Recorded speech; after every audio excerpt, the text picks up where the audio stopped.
Lembaga Warkop DKI yang berisikan anak-anak dari almarhum Dono, mendiang Kasino, dan Indro menyampaikan peringatan ke Warkopi.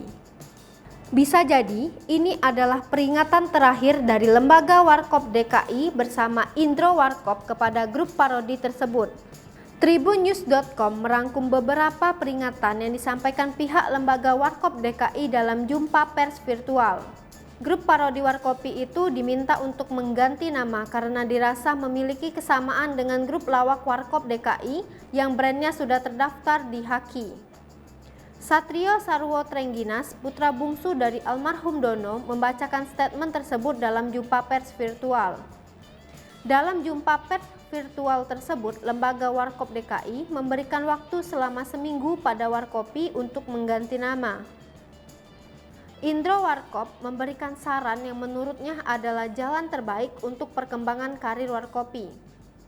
Ia meminta agar Alvin, Alfred, dan Sepriyadi berhenti memakai nama Warkopi dan jadi diri sendiri untuk berkarir.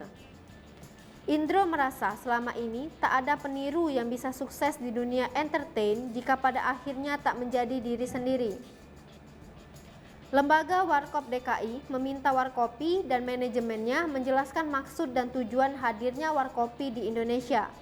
Hal itu harus dipenuhi jika Warkopi ingin bersilaturahmi dengan pihak dari Lembaga Warkop DKI. Freddy Haris mengatakan, apabila Warkopi dipidanakan, mereka bisa dikenakan denda paling banyak senilai 2 miliar atau penjara maksimal selama 4 tahun. Hal ini dikarenakan warung kopi Dono Kasino Indro Warkop DKI sudah mendaftarkan merek mereka di Direktorat Jenderal Kekayaan Intelektual pada 21 Januari 2004 silam. Maka itu, setiap pihak yang menggunakan merek Warkop DKI harus meminta izin ke DJKI dan pihak Warkop DKI.